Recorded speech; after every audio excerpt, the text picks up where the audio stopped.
اعوذ باللہ من الشیطان الرجیم بسم اللہ الرحمن الرحیم محمد رسول اللہ والذین معہ اشداء علی الکفار رحماء بینہم تراہم رکعا سجدا یبتغون فضلا من اللہ ورضوانا صدق اللہ مولانا العظیم۔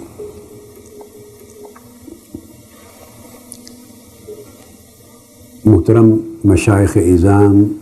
علماء کرام، معزز اساتذہ و طلباء، عزیزان ملت، خواتین و حضرات اور سامعین و ناظرین، آپ کو معلوم ہے اللہ جل مجدہ کی توفیق سے، اس کے اذن سے ہم شان سیدنا صدیق اکبر اور شان سیدنا فاروق اعظم رضی اللہ تعالیٰ عنہ کے موضوع پر ایک سلسلہ وار گفتگو کر رہے ہیں، اور ان کی عظمت اور ان کے ناموس پر ہونے والے ناجائز مطاعن، اعتراضات اور اتہامات کا بھی ساتھ تجزیہ کر رہے ہیں، تاکہ اس کا شافی و وافی جواب میسر آئے اور ذہنوں میں پیدا ہونے والے اشکالات رفع ہو سکے۔ اور بار بار میں اس امر کا تذکرہ کرتا ہوں کہ میرا مقصود امت کے مکاتب فکر میں اعتدال پیدا کرنا ہے، باہمی رواداری کے ساتھ، live and let live, peaceful living کا ایٹماسفیئر پیدا کرنا ہے۔ اور ہر دو طبقات کو، اہل سنت ہوں یا اہل تشیع، ان کے اندر بعض لوگوں کی وجہ سے جو انتہا پسندانہ رجحانات جنم لیتے اور وہ تمام مسالک کے جملہ افراد پر اثر انداز ہوتے، ان سے انہیں محفوظ کرنا ہے، اور انتہا پسندانہ عقائد پیش کر کے امت کے ذہنوں میں انتشار اور افتراق پیدا کرنے اور بڑھانے کی کاوش کرنے والوں کو بھی بے نقاب کرنا ہے۔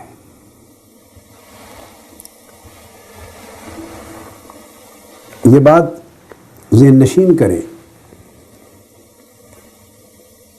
کہ جب انتہا پسند پیدا ہوتے ہیں تو ایسا نہیں سمجھنا چاہیے کہ وہ صرف ایک ہی نقطۂ نظر اور مکتب فکر رکھنے والوں میں پیدا ہوں گے، اور ہر کوئی یہ سمجھے کہ ہمارے مسلک میں تو کوئی انتہا پسند نظریات والا نہیں ہے، ہمارے علماء یا خطبہ یا واعظین یا ذاکرین جو کچھ کہتے ہیں وہ تو 100% درست ہے، دوسروں کے ہاں انتہا پسندی بھی ہے اور اتہامات بھی ہیں اور حقائق کی نفی اور انکار بھی ہے۔ اگر یہ سوچ پیدا ہو، آپ سوچئے، تو ہر مکتب فکر جب یہ سوچے کہ میری تو بات، میرے مسلک کے تو ہر عالم، ہر ذاکر، ہر مبلغ کی بات 100% درست ہے، اور جو کچھ مجھے پہنچا ہے وہ 100% حق ہے، دوسرے مسلک میں ساری انتہا پسندی ہے، غلطی ہے، اگر یوں سوچنے لگیں گے تو آپ بتائیے غیر جانبدار ہو کر منصفانہ طبیعت کے ساتھ حق کی تلاش کیسے ممکن ہوگی، اور اعتدال کی راہ امت کو کیسے نصیب ہوگی؟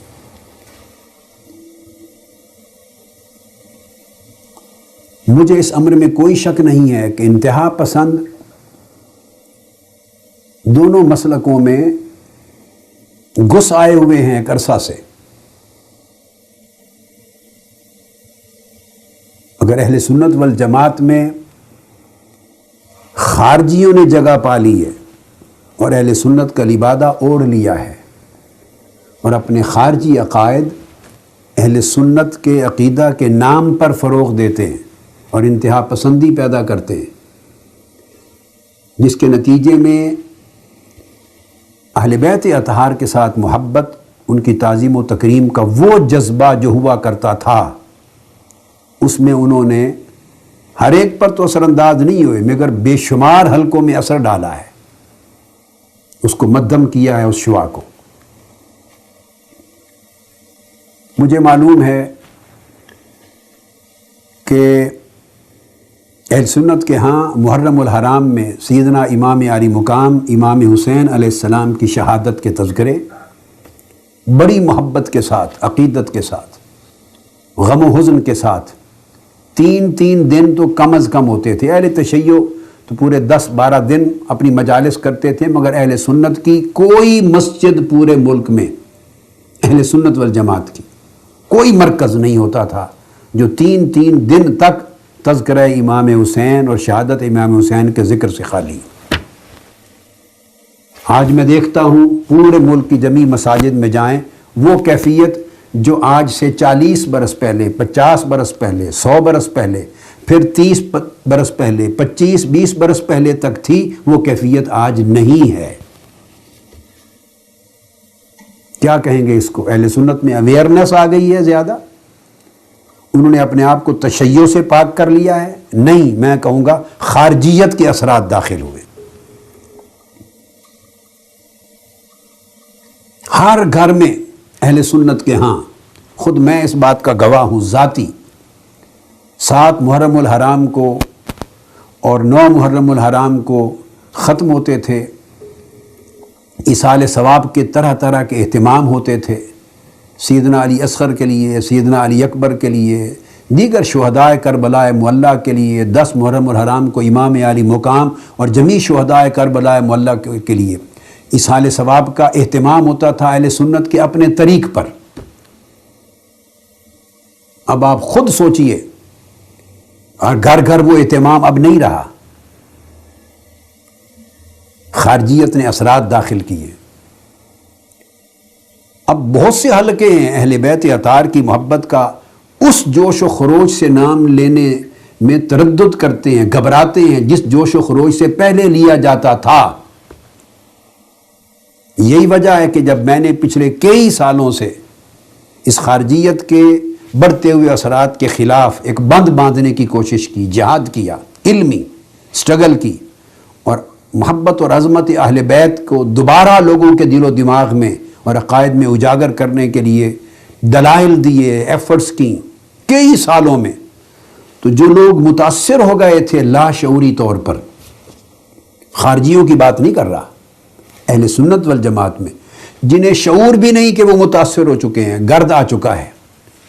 انہوں نے خود میرے اوپر شیعہ ہونے کے فتوے لگائے۔ کسی نے کہا ان کے اندر چھپی شیعیت آ گئی ہے، اہل بیت کا ذکر بہت کرتے ہیں۔ یہ سب کچھ کیوں ہوتا ہے؟ اپنی مجالس میں، اپنے حلقات میں بات کرتے ہیں، کیوں؟ کہ انہیں شعور نہیں، وہ خارجیت زدہ ہو چکے ہیں، ادھر اثرات بڑھے ہیں۔ تو میں اب اہل تشیع حضرات کو یہ بات سمجھانا چاہتا ہوں کہ طبیعتوں میں انصاف ہونا چاہیے۔ اب جس طرح آپ کو یہ میرا حصہ گفتگو پسند آیا ہوگا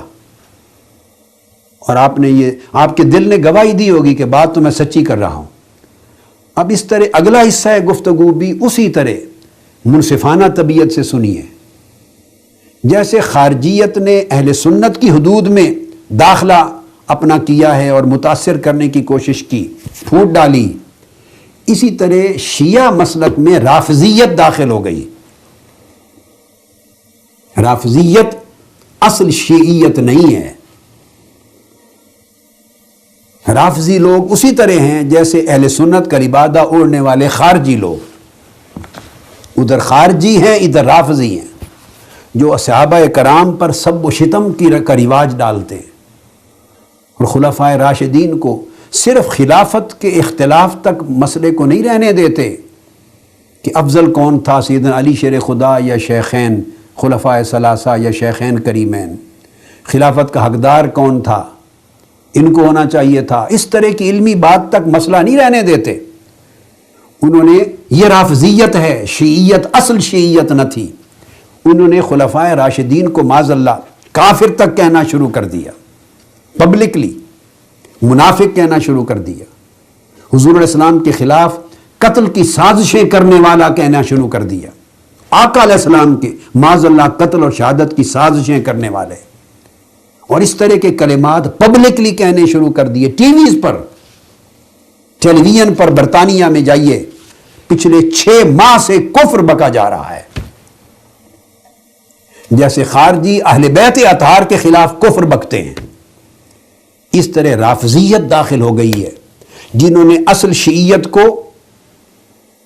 اپنے اصل مثبت بنیادیں مسلک کی اس سے ہٹا کر منفی تخریبی بنیادوں کی طرف لے جانے کی کوشش کر رہے ہیں، اور ذہن اثر انداز ہو رہے ہیں، متاثر ہو رہے ہیں.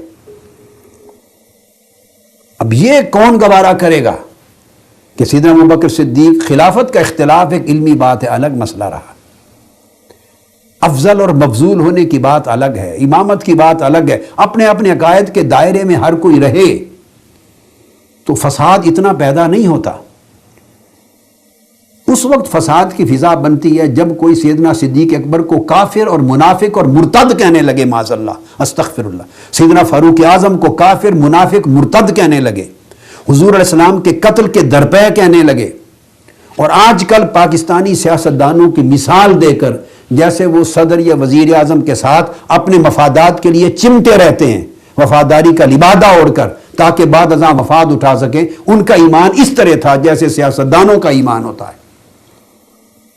انہیں خیانت ان کی طرف منسوب کریں.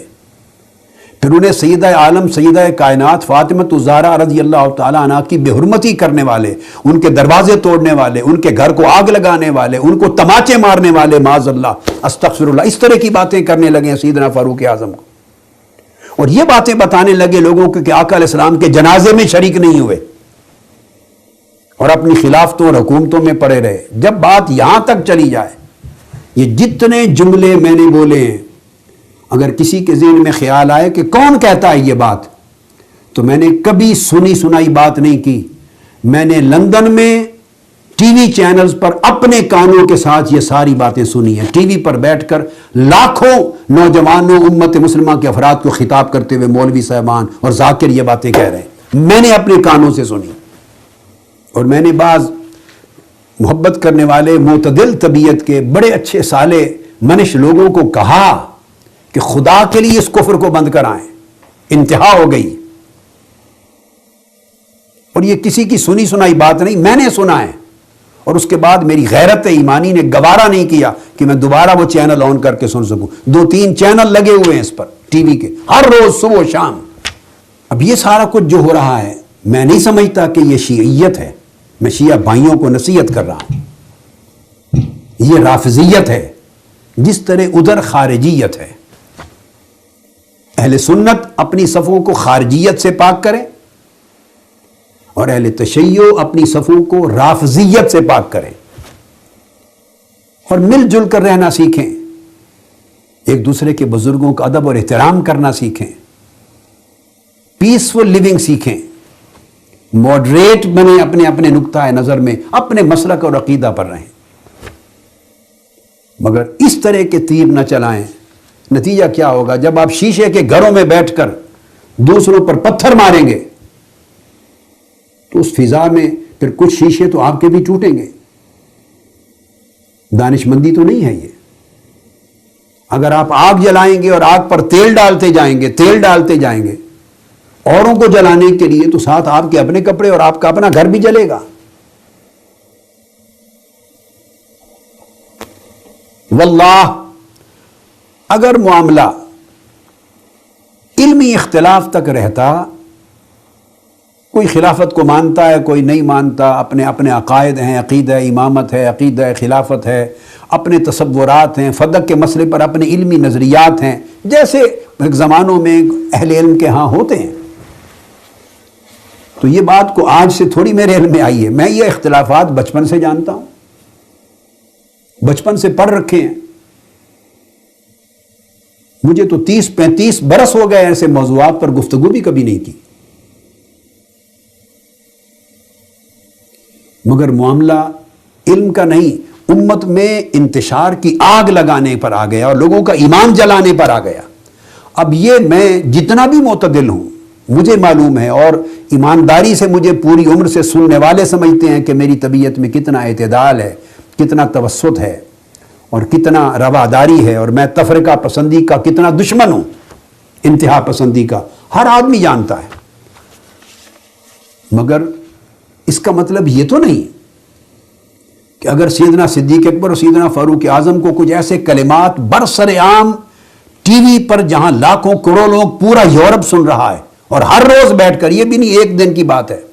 اور 6 ماہ سے مسلسل ہر روز 6 ماہ آپ اندازہ کریں، جب یہ عمل ہونے لگے تو کس صاحب ایمان کی غیرت ایمانی گوارا کرتی ہے؟ میں اگر سنوں، میرے علم میں نہ آتا بات اور تھی، میرے علم میں آیا، میں نے سنا کہ کوئی صدیق اکبر کو، سیدنا فاروق اعظم کو، جن کے اوصاف قرآن بیان کرتا ہے، تاجدار کائنات بیان کرتے ہیں، مولا علی شیر خدا بیان کرتے ہیں، ائمہ اہل بیت بیان کرتے ہیں،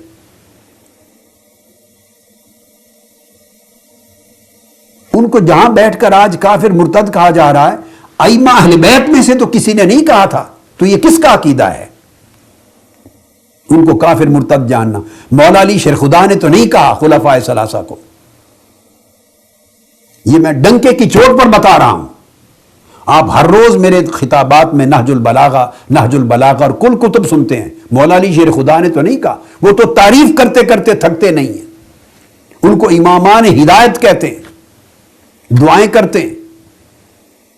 امام حسن مجتبیٰ نے تو نہیں کہا یہ، کبھی نہیں کہا، خود شیعہ کتب میں موجود نہیں، ان کے زمانے میں جو ان کے اقوال، امام عالی مقام امام حسین نے تو نہیں کہا تھا، امام زین العابدین نے تو نہیں کہا تھا، یہ دلائل آئیں گے آگے، یہ میں قبل از وقت بات نہیں کرنا چاہتا، یہ دلائل آئیں گے کہ جب ائمہ اطہار اہل بیت کے سامنے خلفائے راشدین کی گستاخی کی جاتی تو وہ جلال میں آ جاتے۔ کشف الغمہ اٹھائیے، میں حوالہ بعد میں دوں گا، سیدنا امام محمد باقر علیہ السلام سے ایک شخص نے مسئلہ پوچھا، یہ سبجیکٹ بعد میں آئے گا، مگر جسٹ بائی دی وے کوٹ کر رہا ہوں کہ تلوار کا جو دستہ ہے اس پر زیور چڑھانا، مزین کرنا کیسا ہے؟ آپ نے فرمایا سیدنا امام محمد باقر علیہ السلام نے جائز ہے۔ کشف الغمہ فی معرفت الائمہ، شیعہ حضرات کی سب سے بڑی معتبر کتاب ہے احوال ائمہ پر، ائمہ اطہار اہل بیت پر، فرمایا یہ جائز ہے چونکہ سیدنا ابو بکر صدیق رضی اللہ تعالیٰ عنہ نے اپنے تلوار کے دستے کو مزین کر رکھا تھا۔ اس پوچھنے والے نے، کوفہ سے آدمی آیا تھا، آپ کے شیعہ ہونے کا دعوے دار تھا، اور چونکہ ان کے ہاں غلط روایتیں گھڑ کے ائمہ اہل بیت کی طرف منسوب کی جاتی تھی، وہی کتابوں میں درج ہو گئی کہ یہ صحابہ کرام کے اور خلفائے ثلاثہ کو معاذ اللہ غاصب سمجھتے ہیں، جھوٹی کہانیاں منسوب تھی۔ تو اس نے پوچھا کیا امام عالی مقام امام محمد باقر آپ بھی ان کو صدیق کہتے ہیں؟ آپ غصے میں آ گئے، جلال میں، چہرہ مبارک سرخ ہو گیا اور قبلہ رخ ہو کر کھڑے ہو گئے، فرمایا نعم الصدیق، نعم الصدیق، نعم الصدیق، فمن لم یقل له صدیقا فلا صدق اللہ له قولا فی الدنیا ولا فی الآخرہ۔ کھڑے ہو گئے قبلہ رخ، فرمایا امام محمد باقر علیہ السلام نے، ہاں ابو بکر صدیق ہیں، ہاں ابو بکر صدیق ہیں، ہاں صدیق ہیں، اور جو شخص ان کو صدیق نہ مانے، میری بد دعا ہے کہ اللہ نہ دنیا میں اس کی بات کو قبول کرے نہ آخرت میں، وہ دنیا میں بھی مردود ہو اور آخرت میں بھی مردود ہو۔ یہ میں نے آپ کو برسبیل تذکرہ ایک ریفرنس دیا ہے، میں 20 درجنوں دوں گا جب اس سبجیکٹ پر اینڈ پر آؤں گا، جب یہ پوری سیریز کنکلوڈ کروں گا تو اینڈ پر میرا یہ سبجیکٹ ہوگا کہ ائمہ اطہار اہل بیت کا عقیدہ اور ان کے فرامین کیا تھے خلفائے ثلاثہ اور صحابہ کرام اور خلفائے راشدین کے بارے میں۔ یہ آخری میرا موضوع ہوگا، میں سب باتیں اس وقت نہیں چاہتا، سمجھانا مقصود یہ ہے کہ یہ جو زبان آج استعمال ہو رہی ہے یا ہوتی ہے، یہ ائمہ اطہار اہل بیت نے تو یہ لوگوں کو تعلیم نہیں دی۔ شیعہ حضرات تو ائمہ اہل بیت کے پیروکار ہیں، ان کی باتوں کو ماننے والے ہیں، یہ اصل شیعیت ہے، یہ ان کا دعویٰ ہے، تو یہ باتیں کہاں سے آ گئیں؟ تو یہ میں کہتا ہوں ان کو، یہ شیعیت نہیں، یہ رافضیت ہے، اس سے اپنے عقیدہ کو خالی کریں، پاک کریں، جیسے اہل سنت خارجیوں کو پہچانیں اور خارجیت سے پاک کریں۔ خارجیت کا مقصود اہل سنت کے دلوں سے اہل بیت اطہار کی محبت کو نکالنا تھا، اور رافضیت کا مقصود اہل تشیع کے دلوں یا زبانوں سے صحابہ کرام کا ادب اور احترام بھی کلیتاً ختم کر کے ان کے خلاف زبان درازی پر اکسانا تھا، تاکہ امت میں اتنا آگ لگ جائے تفرقہ کی کہ پھر امت کے ہاں کبھی مل بیٹھنے کا امکان نہ ہو۔ اس وجہ سے میں نے اس موضوع کو شروع کیا، اور یہ میرے اسی طرح فرائض میں سے ہے جیسے میں نے خارجیت کے خلاف آواز بلند کی، اب میں نے چاہا کہ خلفائے راشدین کی شان میں جو سب و شتم ہو رہا ہے اور انتہا کر دی گئی ہے، تو جس طرح ان کی حفاظت میرا ایمان ہے، ان کی عزت اور ان کی محبت کی، اس طرح ان کی عزت و ناموس کی حفاظت دفاع بھی میرا ایمان ہے۔ تو میں نے چاہا کہ یہ فرض ادا کروں، مقصود دونوں گھروں کو سمجھانا ہے۔ اب ایک اگلا نقطہ بڑا اہم ہے، ذہن نشین کریں، وہ یہ، قبل اس کے کہ میں آگے آؤں، کل میں نے گفتگو جو کی اس کا آخری حصہ یہ تھا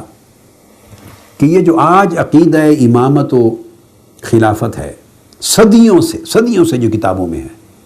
میں نے کہا کہ یہ پہلے 300 سال ائمہ اطہار اہل بیت، ائمہ معصومین جن کا ٹائٹل دیا جاتا ہے، اہل تشیع دیتے ہیں، ان ائمہ اطہار کے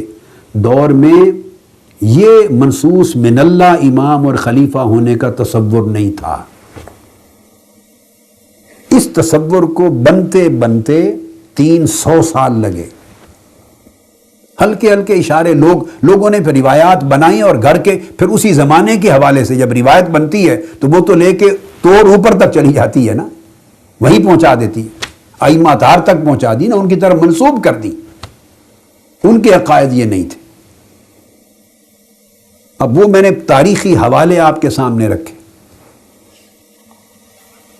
آج ہم اسی وجہ سے آگے چلیں گے اور عرض کریں گے کہ اگر ائمہ امامت و خلافت کا یہ عقیدہ اہل بیت اطہار کے اس زمانے میں پہلی 2-3 صدیوں میں موجود ہوتا تو شیعہ حضرات کے اسی موضوع پر کوئی 100 کے قریب فرقے بن گئے تھے،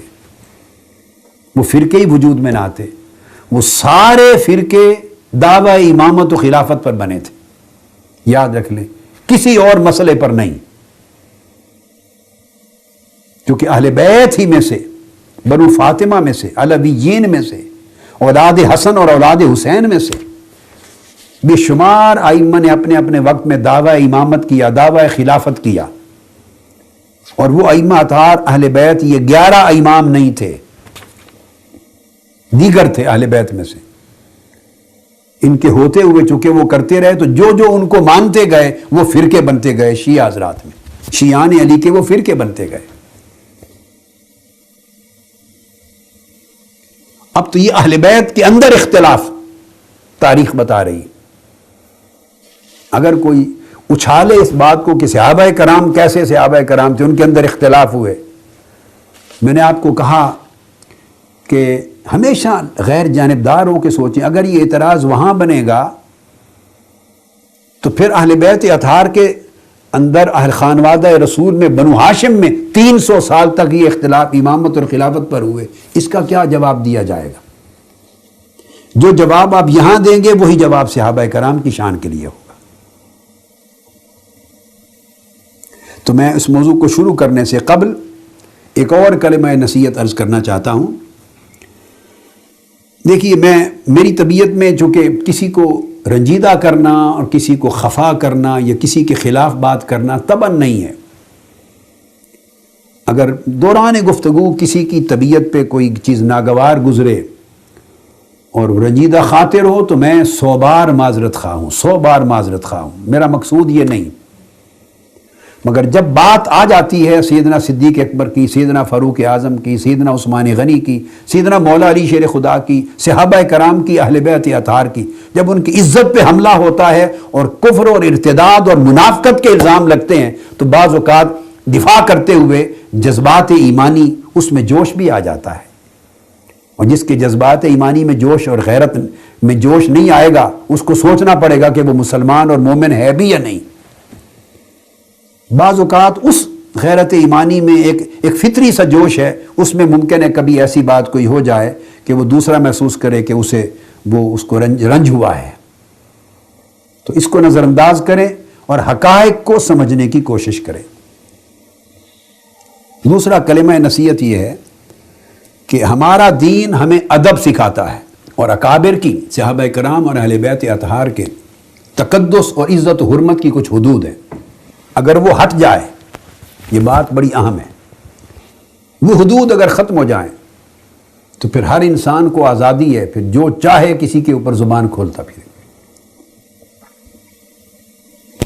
صحابہ کرام اور خلفائے راشدین کے لیے میں وہاں ان کی مثال دیتا ہوں، پھر وہی مثال ائمہ اطہار اہل بیت کی طرف لاؤں گا، دونوں کی۔ اہل سنت کے ہاں یہ بات سمجھ لیں،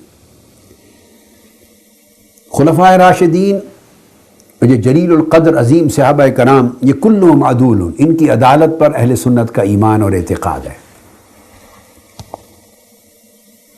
میں چونکہ موضوع کو پھیلا نہیں رہا ہوں نا، چونکہ موضوع ہے شیخین کریمین خلفائے راشدین، اور خاص طور پہ سیدنا صدیق اکبر اور سیدنا فاروق اعظم رضی اللہ تعالیٰ عنہ۔ سیدنا عثمان غنی کا تذکرہ ساتھ ساتھ خلفائے راشدین کے باب میں کئی مرتبہ آ جاتا ہے، تو وہ خلفائے راشدین پر موضوع ہے، کنسنٹریشن ہے، اور تخصیصاً شیخین سیدنا صدیق اکبر اور سیدنا فاروق اعظم رضی اللہ۔ اہل سنت میں ہم ان کی نیک نیتی پر شک کر ہی نہیں سکتے، یہ بات بڑی غور سے سنیں، چونکہ میں اس کی مثال پھر ائمہ اہل بیت کے ساتھ دینے والا ہوں، کنسیپٹ کو سمجھیں۔ اہل سنت کے ہاں یہ قاعدہ کلیہ ہے کہ وہ پوری امت سے اعلیٰ رتبہ لوگ ہیں، افضل الخلق ہیں بعد الانبیاء۔ اہل سنت ان کی نسبت بد نیتی کا تصور بھی نہیں کر سکتے، یہ ایمان کے خلاف، ایمان سے خارج ہوتے ہیں کہ انہوں نے اعمال کوئی کیے یا واقعات کیے جس میں بد نیت ہوں، یا ظلم کریں یا جبر کریں یا خلاف عدل چلیں یا ان میں تدین نہ ہو یا تقوی نہ ہو۔ اہل سنت اس تصور کو بھی ممکن نہیں سمجھتے، یہ عقیدہ ہے، قرآن سے اور سنت نبوی سے ثابت شدہ ہے۔ میں نے 18 گھنٹے دیکھیے نا قرآن مجید کی آیات بیان کی حضرات شیعہ کی تفاسیر سے، شیعہ تفاسیر سے آپ کے سامنے کر دی میں نے۔ اب قرآن سے بڑھ کر کوئی شہادت نہیں ہے ان پر،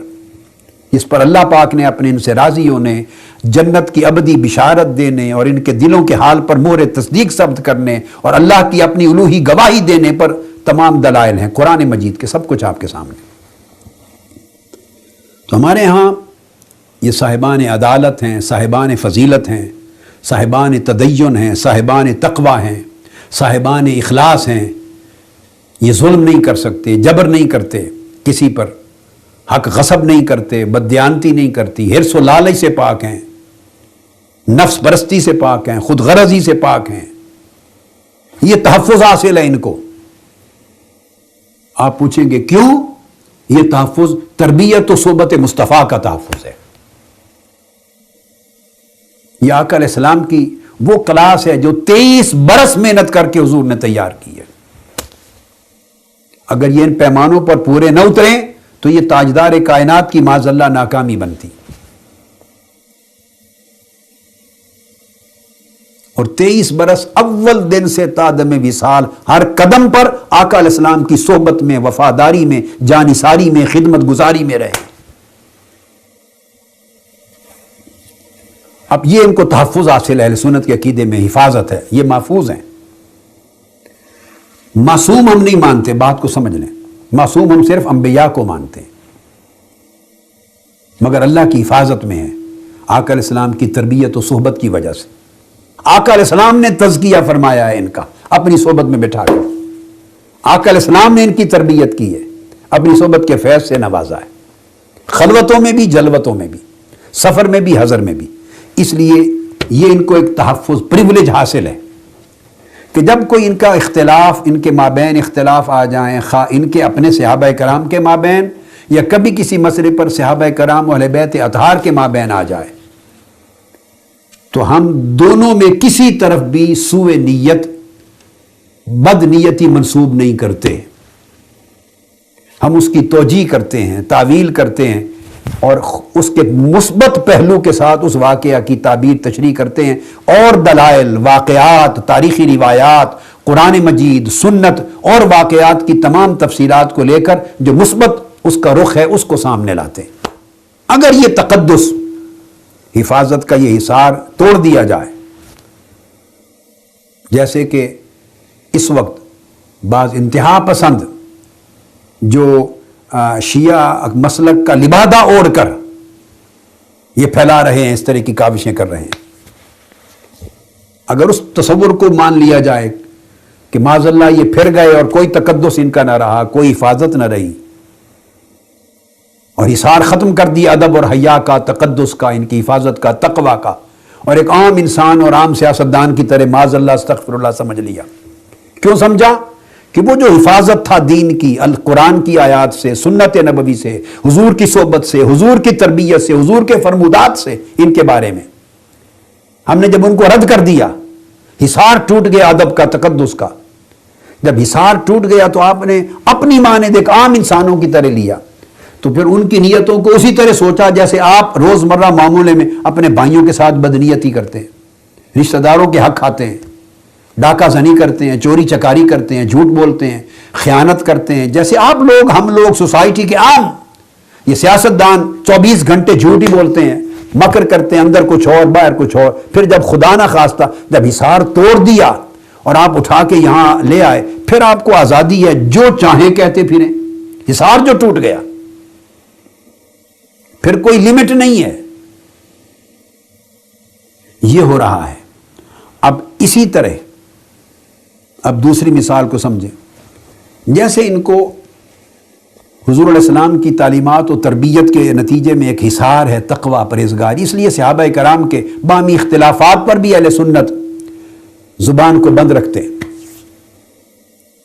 خاص طور پہ مولا علی شیر خدا کی زندگی میں جو ہوئے وہاں ہم کیٹاگوریکل ہیں، ہم یہ تو کہیں گے کہ مولا علی شیر خدا حق پر ہیں، دوسرا فریق حق پر نہیں تھا، جنگ صفین ہے، مولا علی شیر خدا کی خلافت حق کا راشدہ تھی، دوسرے کی خلافت کا اعلان غلط تھا، ہم یہ تو کیٹاگوریکل ہیں، ہمارے ائمہ تمام یہ لکھتے چلے آئے ہیں، مگر اس کے بعد سکوت اختیار کریں گے حضور علیہ السلام کی صحبت و صحابیت کا حیا کرتے ہوئے، اور معاملہ اللہ اور اللہ کے رسول پہ چھوڑ دیں گے۔ اگر یہ حصار ادب کا توڑ دیں تو جیسے اگر اہل تشیع یا غالی لوگ شیعت کا نام لے کر رافضیت پھیلانے والے اگر یہ حصار توڑ کر شیعہ حضرات کو یہ چیز باور کرائیں یا اہل سنت نوجوانوں کو یہ باور کرائیں کہ وہ تو اس طرح کے عام لوگ تھے معاذ اللہ اور انہوں نے یہ کچھ کیا ہوس اقتدار میں، استغفر اللہ رضی، اگر ہوس اقتدار جیسی چیزیں منسوب کر لیں ادب کا حصار توڑ کر، تو اب میں آپ کو دوسرا رخ سمجھانا چاہتا ہوں۔ یہ جو کچھ اب میں کہوں گا وہ میں نہیں کہہ رہا ہوں، بتانا چاہتا ہوں کہ ایک خطرے کا احساس دلا رہا ہوں کہ پھر دوسرے لوگ بھی یوں کہہ سکتے ہیں، پھر دوسرے لوگ بھی یوں کہہ سکتے ہیں۔ وہ کیا کہ ائمہ اطہار اہل بیت کے لیے اوپر بھی ادب کا تقدس کا حصار وہ توڑ دیں گے، وہ کہیں گے آپ نے جو انہیں معصوم بنا رکھا ہے، ان کے معصوم ہونے نے تو نہ قرآن نے بیان کیا نہ رسول پاک نے بیان کیا صلی اللہ علیہ وآلہ وسلم، یہ جو حصار آپ نے بنا رکھا، پھر دوسرے لوگ آپ کو یوں کہیں گے۔ یہ میں نصیحت کر رہا ہوں کہ خدا کے لیے یہ طرز عمل چھوڑ دیں، ورنہ دوسرا طبقہ اس طرح بات کرے گا، تو جب ادھر کی عزت بھی نہ رہی ادھر کی عزت بھی نہ رہی تو دین میں بچ کیا گیا؟ دوسرا رد عمل میں آ کر کہے گا کہ جو ائمہ اطہار کو آپ نے معصوم بنا رکھا ہے منصوص، وہ تو کہیں سے ثابت ہی نہیں ہے۔ پورے قرآن کی 114 صورتوں میں کہیں درج نہیں کہ یہ 12 امام ہوں گے اور معصوم ہوں گے، کہیں درج نہیں قرآن میں، کہیں نہیں کہ یہ 12 امام معصوم اور منصوص من اللہ ہوں گے، نہ رسول پاک صلی اللہ علیہ وسلم نے فرمایا کہ یہ میری اطرت میں میری اولاد میں 12 امام معصوم اور منصوص ہوں گے۔ میرے لفظ پر غور کریں، 12 امام ہوں گے، معصوم اور منصوص ہوں گے۔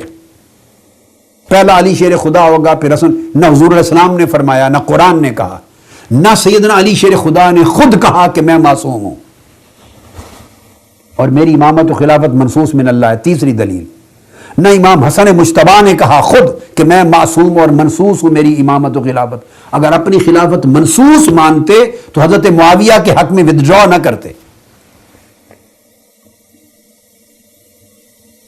اگر منصوص تھی تو ودڈرا کیا، تو اللہ کی منصوص عطا کردہ خلافت کو ودڈرا کرنا کسی غاصب کے حق میں امام حسن مجتبیٰ کا اپنا درجہ کیا رہ جاتا ہے؟ دوسرے پھر یوں کہیں گے اس طرح کہ تو جو معصوم ہونے کا جو آپ نے ایک تصور بنایا ہے، پھر جیسے آپ نے صحابہ کرام کا محفوظ ہونے کا اظہار توڑ دیں گے خلفائے راشدین اور ان کی نیتوں پر واقعات کی روشنی میں شک کریں گے، تو وہ مد مقابل میں آ کر ائمہ اطہار اہل بیت کی نسبت جو آپ معصوم اور منصوص ہونے کا اظہار ہے وہ توڑ دیں گے اور انہیں کہیں گے وہ بھی حضور کے خانوادے میں تھے، سادات جیسے آج کل سادات ہوتے ہیں ویسے وہ بھی تھے، معاذ اللہ استغفر اللہ، نقل کفر نہ باشد۔ وہ یوں بھی کہیں گے، سوچنا چاہیے کہ بات کہاں تک جا سکتی ہے اس روی سے۔ وہ کہیں گے حضور کی اولاد تھی، سادات ہیں، آج بھی یہاں لاکھوں سادات پھرتے ہیں، وہ ان سے اچھے تھے، وہ بھی سادات تھے، مگر نہ معصوم ہے نہ منصوص، آپس میں لڑتے رہے۔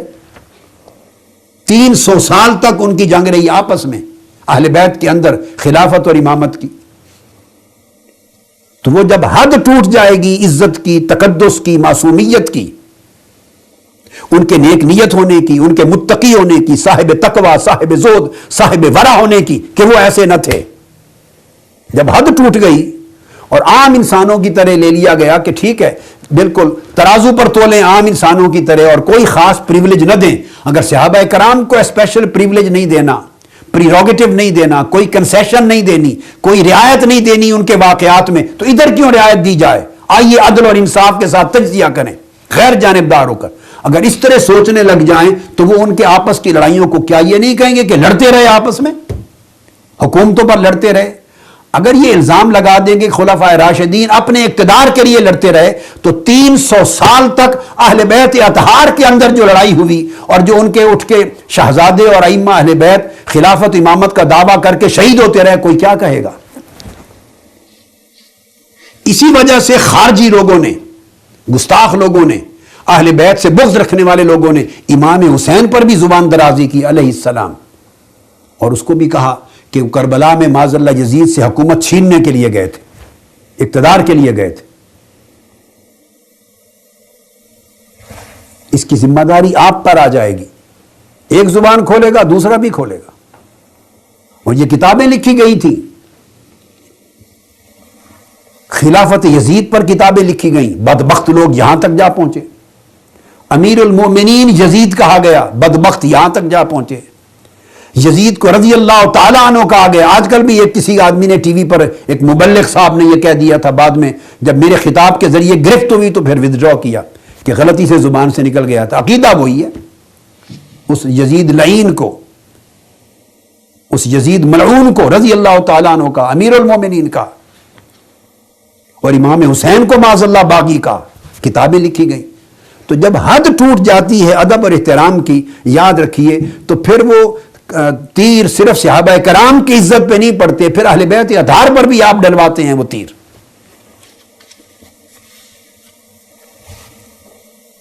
لہذا دو طریقے ہوتے ہیں واقعات کی، یا مثبت توجیہ کریں یا منفی توجیہ کریں۔ اگر تقدس، ادب، احترام یہ ملوز ہو تو انسان اس ایک ہی واقعے کی مثبت 100 توجیہات ہوتی ہیں کر لیتا ہے۔ آپ روزمرہ گھر میں کرتے رہتے ہیں، بھائیوں میں اختلاف ہو جاتا ہے، ایک سمجھتا ہے کہ اس نے میرے لیے زیادتی کی، اس نے صحیح نہیں کہا، دوسرا قسم کھا کے کہتا ہے کہ خدا کی قسم میرے ذہن میں بھی ایسا گمان نہیں تھا، میں تو نیک نیتی سے یہ کر رہا تھا۔ آپس میں اختلاف ہو جاتا ہے، تو جب ایک قسم کھا لیتا ہے تو آدمی اس کی قسم پر اعتماد کرتا ہے، یہ دین کا بتایا ہوا طریقہ ہے۔ تو آپس کے نزاع اس طرح رفع ہو جاتے ہیں، جب وہ بھی اعتماد کے ساتھ رفع ہوتے ہیں۔ ارے جب اعتماد ہی اٹھ گیا تو پھر اختلافات اور نزاعات کی توجیہ کیا کریں گے؟ منفی ہوگی، پھر آپ صحابہ کرام کے لیے منفی کریں گے، دوسرے حضور کی اہل بیت اور خاندان بنو ہاشم کے لیے منفی کریں گے، ادھر بھی ایمان برباد ہوا، ادھر بھی ایمان برباد ہوا۔ تو پوری امت کو بے ایمان بنانا چاہتے ہیں۔ لہذا یہ ایک بنیادی چیز ہے، اس کو کبھی ذہن سے نہ نکالیے، اس کے ساتھ ایمان کی حفاظت ہے۔ اب میں اس بنیادی تصور کو لے کر آگے عرض کر رہا ہوں کہ چونکہ یہ عقیدہ جو آج کئی صدیوں سے بعد میں بن گیا، 1000 سال سے سمجھیں یا 900-800 سال سے بن گیا، 800-900 سال سے، عقیدہ امامت و خلافت، یہ اس عقیدے کو تشکیل پذیر ہوتے ہوئے 3 صدیاں لگیں۔ یہ اس بات کا خود بین ثبوت ہے کہ ائمہ اطہار اہل بیت کے زمانے میں ایسا عقیدہ نہیں تھا، اور جب یہ عقیدہ بن گیا کہ یہ امام منصوص ہوتا ہے اور خلیفہ منصوص من اللہ ہوتا ہے، اللہ اور اس کے رسول کی طرف سے حکم اور وصیت ہوتی ہے، جب یہ وضع ہو گیا تو پھر اللہ کے منصوص، اللہ کی طرف سے منصوص اور مامور امام اور خلیفہ کا انکار کفر ہو جاتا ہے۔ پھر وہ اوپر کے خلفائے راشدین پر آٹومیٹیکلی تان چلی گئی کہ پھر تو مولا علی شیر خدا کو ہونا تھا، انہوں نے غصب کر لیا، جب معاذ اللہ غاصب بنا لیا تو پھر اس سے آگے چلے گئے، ظالم ہو گئے، پھر ان کو کافر بنا دیا، دین سے پھیر دیا۔ اس پورے کے پورے تصور نے جب وضع ہونے کے بعد جب اثر ڈالا تو اس کے بعد کڑی سے کڑی بنتی چلی گئی، جبکہ اس سے قبل ان باتوں کی کوئی حقیقت نہ تھی۔ اب میں جو عرض کر رہا ہوں کہ یہی عقیدہ امامت و خلافت ایسا تھا کہ جس کو بننے میں صدیاں لگیں، کیونکہ یہ اللہ اور اس کے رسول نے نہیں دیا تھا، اور سیدنا مولا علی شیر خدا اور حسنین کریمین انہوں نے نہیں دیا تھا، اور نہ صحابہ کرام نے دیا تھا، اس کا وجود ہی نہیں ہے اس زمانے میں نے آپ کو کہا کہ ایک لفظ نہیں ملتا کہ خود مولا علی شیر خدا نے پوری نہج البلاغہ میں یا آپ کے خطبات میں ہی آپ نے فرمایا ہو کہ میں اللہ کی طرف سے منصوص امام ہوں، میری امامت و خلافت منصوص من اللہ ہے۔ پوری نہج البلاغہ ہی اٹھا کے دیکھ لیں، چھوڑ دیجیے اہل سنت کی کتابیں، ان کے خطبات سے بھری پڑی، انہوں نے ساری زندگی یہ دعویٰ نہیں کیا کہ میری امامت و خلافت منصوص من اللہ ہے، اور جس نے مجھ سے خلافت و امامت کا حق چھینا ہے وہ کافر ہو گیا، کیونکہ منصوص تھی، وہ خارج از اسلام ہو گیا، مرتد ہو گیا، اور اس کے خلاف جہاد واجب ہو گیا۔ یہ سب نتائج بنتے ہیں۔ تو یہ عقیدہ چونکہ نہیں تھا، اس لیے اہل بیت کے اندر اور بنو ہاشم کے اندر، بنو فاطمہ کے اندر، علویین کے اندر، سادات کے اندر جتنے ائمہ تھے اپنے اپنے دور میں وہ امامت اور خلافت کے لیے سٹرگل کرتے رہے، بنو امیہ بنو عباس کی غلط حکمرانوں کے خلاف۔ یہ میں نے کل بتایا، اور آج یہ عرض کرنا ہے کہ پھر اسی امامت اور خلافت کے تصور کے سیٹل نہ ہونے کی وجہ سے، لفظ غور کر سنیے، اس کی سیٹلمنٹ نہ ہونے کی وجہ سے فرقے بنتے چلے گئے۔ تو پہلا فرقہ جو بنا شیعہ حضرات میں، سب سے پہلے 5 فرقے بنے اسی امامت اور خلافت کے تصور پر۔ پہلا فرقہ کیسانیہ، دوسرا زیدیہ، تیسرا امامیہ، چوتھا غلات یعنی غالی، معاذ حضرت علی کو خدا کہنے والے، استغفر اللہ، اور 5واں اسماعیلیہ۔ سب سے پہلے یہ جو کیسانیہ ہے، انہوں نے ان کے کیسانیہ کے پھر آگے قسمیں بنی، مختاریہ، مختار بن ابی عبید ثقفی کے نام سے، الہاشمیہ، البیانیہ، الرزامیہ، یہ صرف کیسانیہ کے آگے پھر فرقے بنے۔ ان کی اصل بنیاد یہ تھی کہ امامت اور خلافت کا حق محمد بن الحنفیہ کا تھا، امام حسن اور امام حسین کے بعد۔ ایک طبقے نے تو ڈائریکٹلی یہ کہا، مگر بعد ازاں ان کا عقیدہ یہ ہو گیا کہ مولا علی شیر خدا، امام حسن مجتبیٰ اور امام حسین علیہم السلام، ان کے بعد امام زین العابدین امام نہیں تھے، بلکہ امام محمد بن الحنفیہ جو مولا علی شیر خدا کے صاحبزادے ہیں اور امام زین العابدین کے چچا تھے، امام حسن اور امام حسین کے بھائی ہیں، تو انہوں نے عقیدہ رکھا کہ امام محمد بن الحنفیہ وہ امام تھے اور خلیفہ تھے۔ تو اس کے ماننے والے پھر کیسانیہ کہلائے، کیونکہ اس کو پھیلایا مختار بن ابی عبید ثقفی نے، اور ان کا ٹائٹل کیسان بھی تھا۔ اس نے فروغ دیا، اور اس نے کربلا میں امام حسین کی شہادت جب ہوئی تو جتنے شہداء ہوئے کربلا معلیٰ کے، ان کا بدلہ بھی اسی نے لیا، بنو امیہ کے لوگوں سے چن چن کے قاتلین امام حسین کو اس نے قتل کیا، اور اس نے کہا کہ یہ حکم مجھے امام محمد بن الحنفیہ نے دیا تھا۔ رات دن اس کا مشن تھا قاتلین حسین کو قتل کرنا، یہاں سے کیسانیہ مختاریہ بھی کہلائے، المختار بن ابی عبید ثقفی۔ تو پہلا عقیدہ جو بنا، جس کی آگے 5 برانچز بنی پھر، وہ تھی کہ امام حسن اور حسین کے بعد امام محمد بن الحنفیہ ہیں۔ اب یہ میں حضرات شیعہ کی کتاب سے ریفرنس کوٹ کر رہا ہوں۔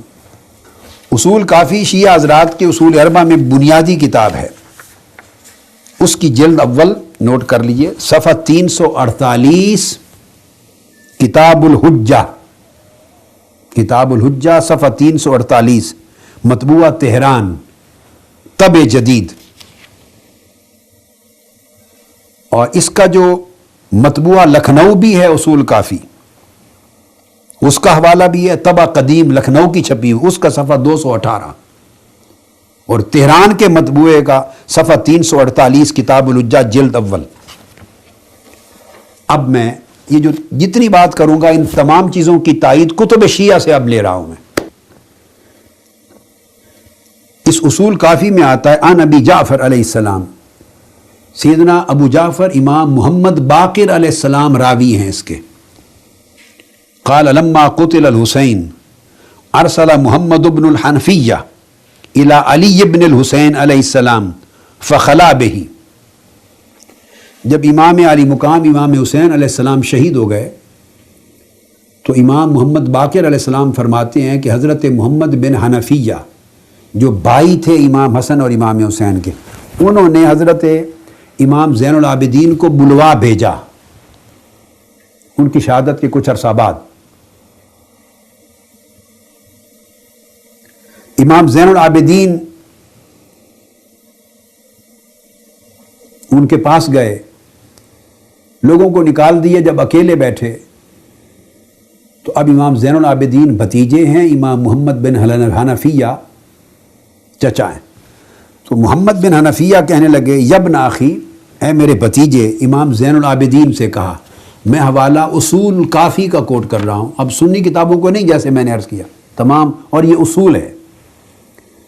میرے بھائی قد قتل ابوک رضی اللہ تعالیٰ عنہ وصلی علی روحہ ولم یوسی، امام محمد بن الحنفیہ نے کہا اصول الکافی میں کہ آپ کے والد شہید ہو گئے، یعنی امام حسین علیہ السلام شہید ہو گئے، اللہ ان کی روح پر درود و سلام بھیجے، مگر انہوں نے کوئی وصیت نہیں کی کہ میرے بعد کون ہوگا میرا جانشین، وصیت نہیں کی، اب وصیت کی نفی کر دی۔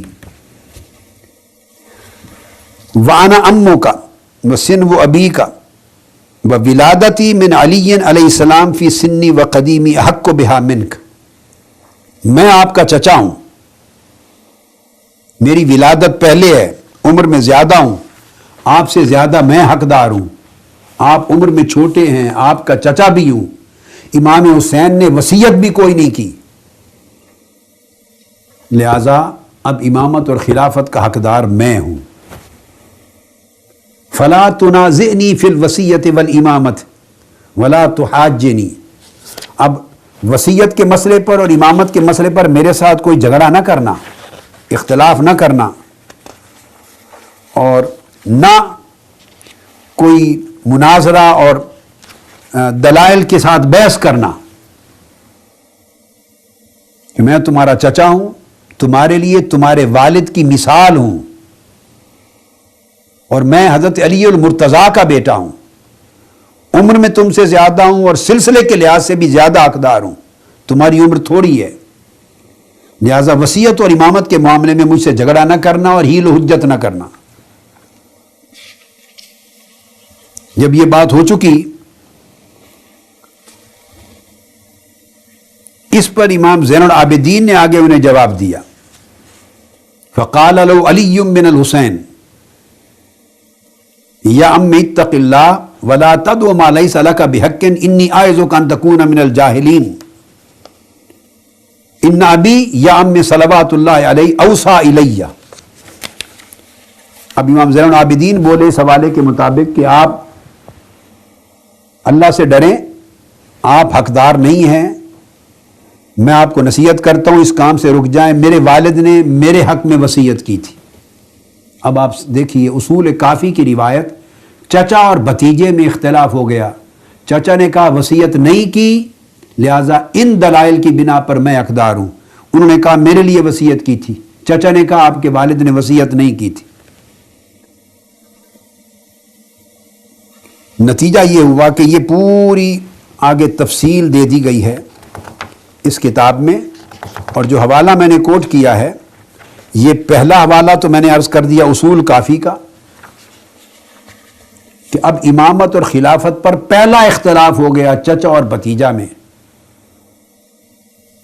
دوسرا حوالہ کشف الغمہ، یہی پوری بات،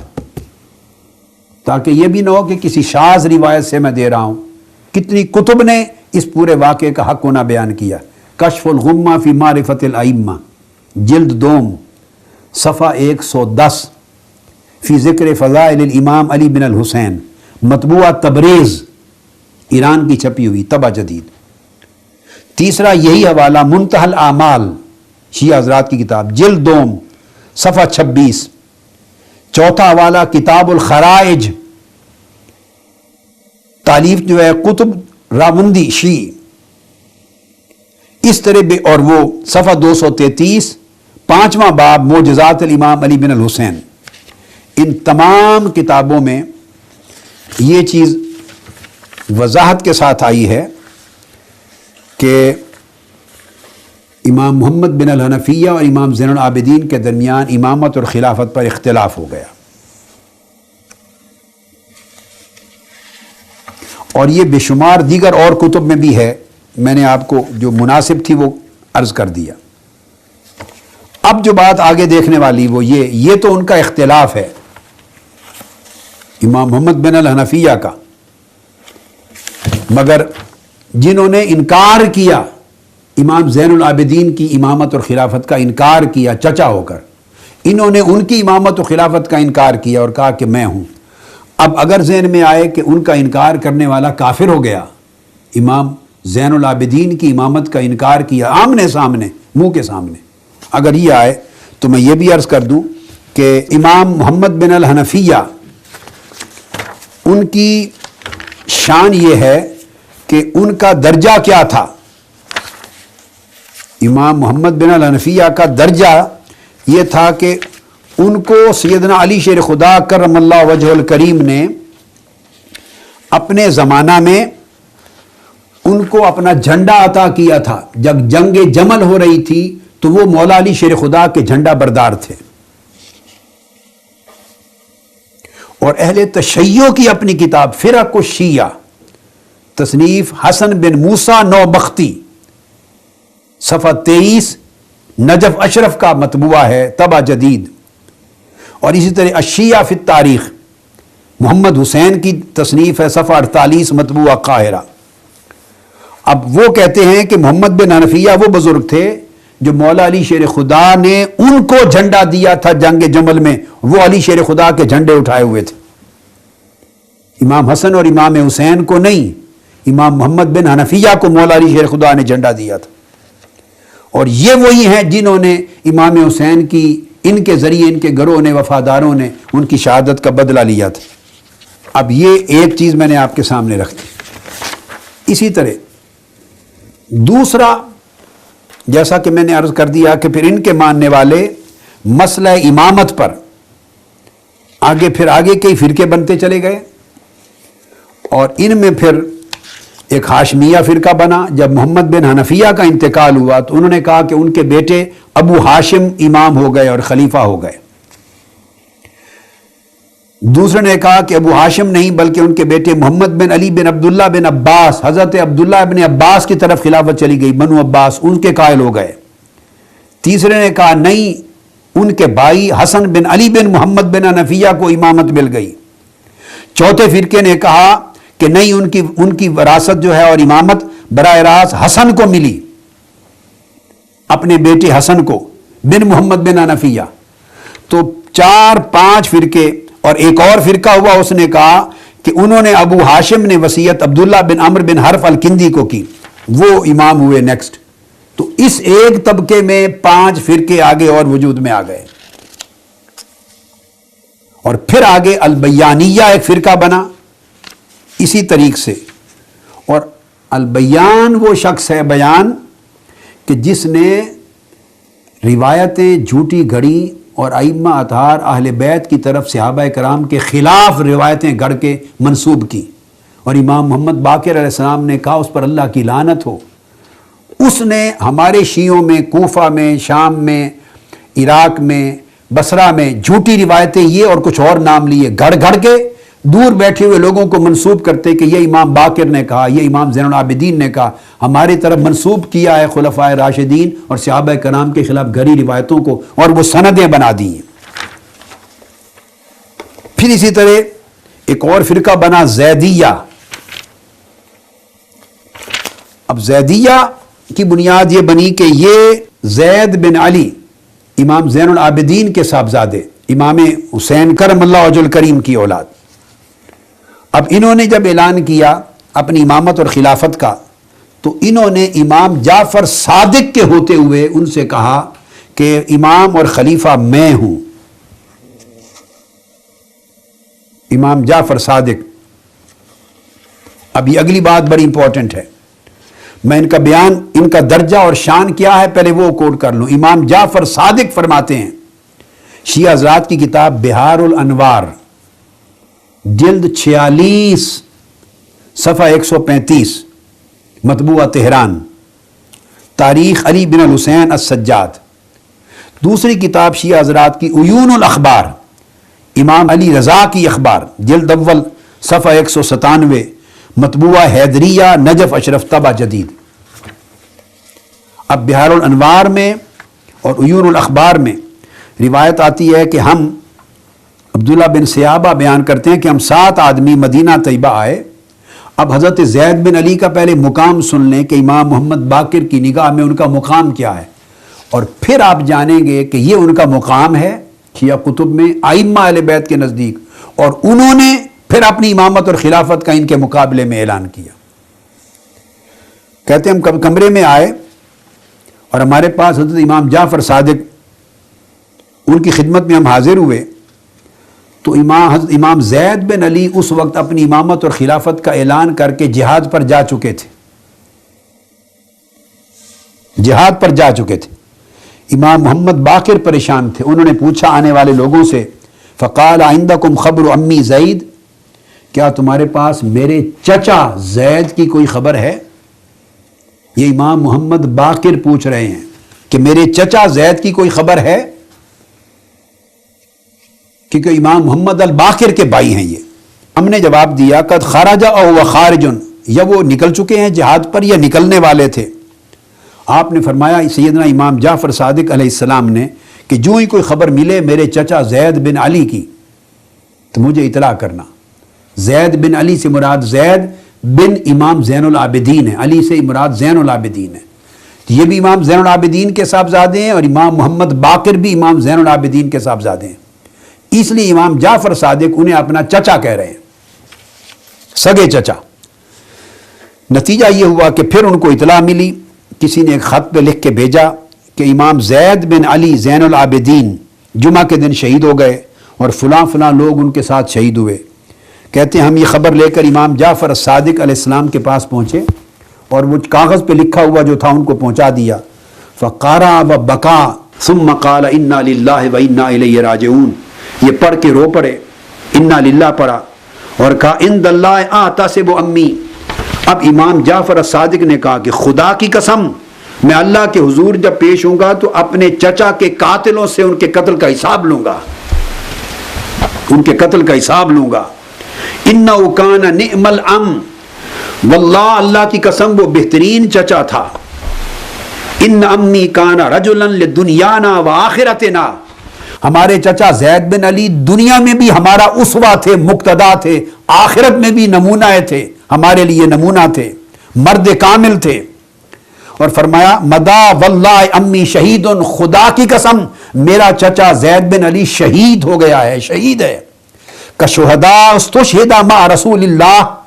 اور زید بن علی اور اس کے ساتھ شہید ہونے والوں کا درجہ ایسے ہے جیسے لوگ رسول اللہ کے ساتھ جہاد کرتے ہوئے شہید ہوئے تھے، جیسے علی مرتضیٰ کے ساتھ شہید ہوئے، جیسے امام حسن کے ساتھ ہی شہید ہوئے، جیسے امام حسین کے ساتھ ہی شہید ہوئے۔ زید بن علی کی شہادت اور ان کے ساتھی کی شہادت کا وہی درجہ ہے۔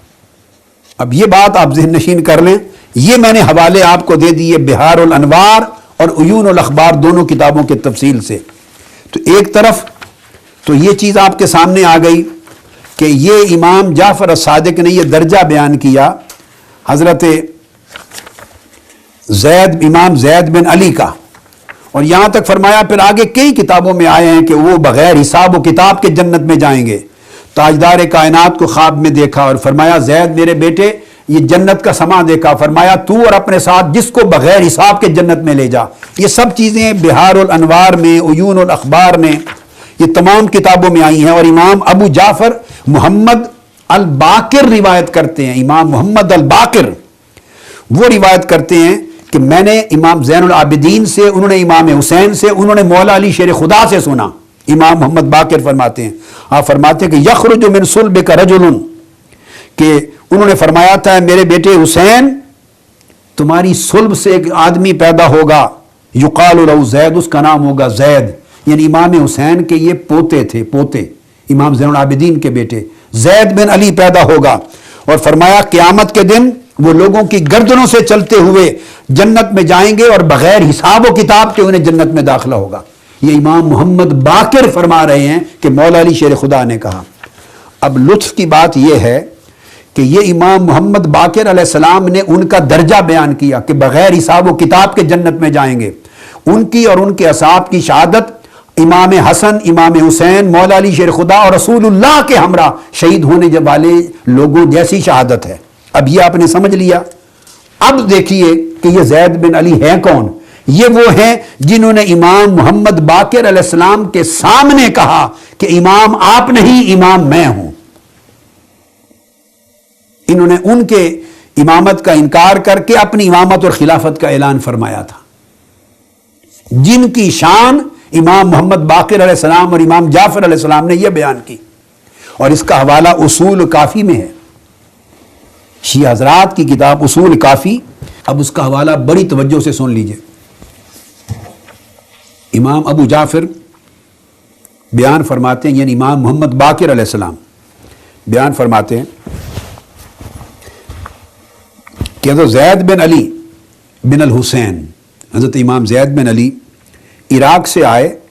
اور امام محمد باقر علیہ السلام کے پاس کمرے میں آئے۔ ان کے پاس کتاب خطوط تھے کافی،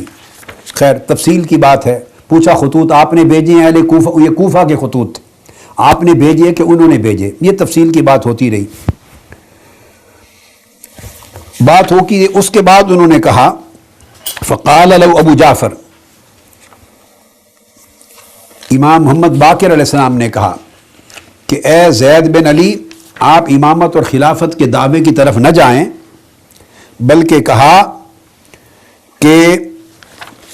ان الطاعۃ مفروضۃ من اللہ، اللہ کی طرف سے طاعت فرض ہے،